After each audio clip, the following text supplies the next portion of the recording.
in Selma and Dallas County were registered to vote. People stood in a movable line. Terry Sewell, Congresswoman, 50 years later. Terry Sewell.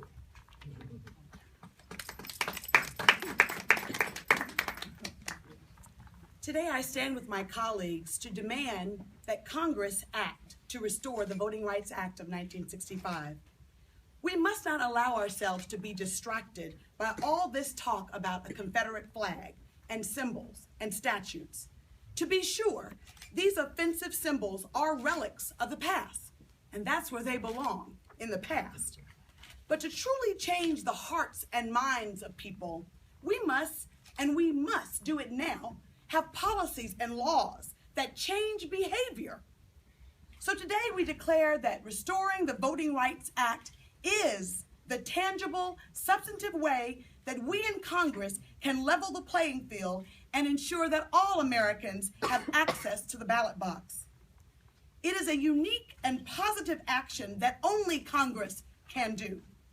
2 years ago, the Supreme Court in the Shelby decision obliterated Section 4 in preclearance and federal protection for vulnerable communities. The Supreme Court issued us here in Congress a challenge. They said that they needed a modern day formula in order to be able to have federal protection. They didn't say that federal protection wasn't needed. They said that they needed a modern day formula. Well, Congress can and must answer that challenge.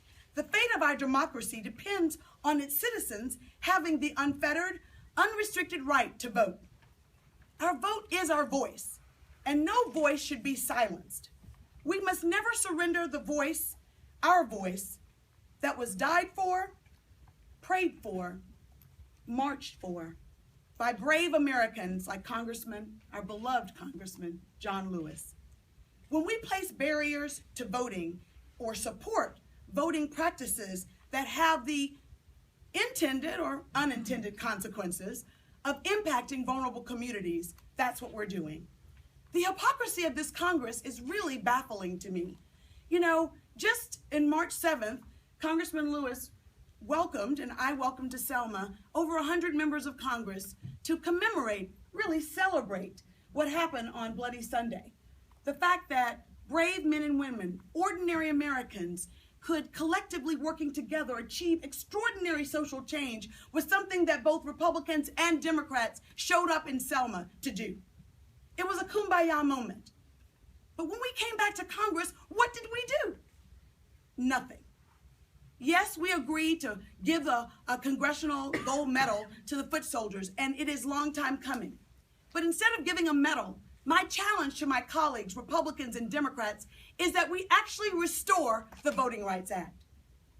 I, along with Senator Leahy and Congresswoman Sanchez and Chu, dropped a bill on June 25th of this year, the second anniversary of the Shelby decision. It was called the Voting Rights Advancement Act. And it is an expansive bill that not only restores preclearance, but has a modern day formula. The look back is since 1990 and going forward. And I have you know that 13 states were captured by this new formula. States like Alabama, but also states like California and New York. This act is what we want people to act on now. It's expansive. It includes Native Americans and Alaskan Americans as well. It includes making sure that the ballots are done in multiple languages so that all Americans have a right to vote. And it also calls out known practices.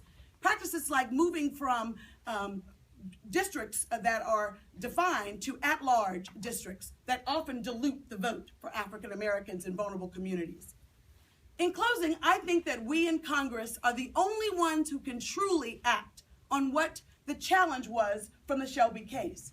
My hope is that we act now, that we take the opportunity when this country is mourning the loss of 9 Americans due to hatred.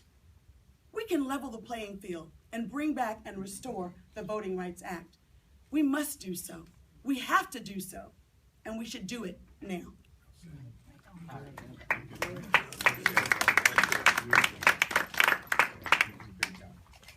The photograph that you see here is a manifestation of the challenge people have. The beautiful part of it is people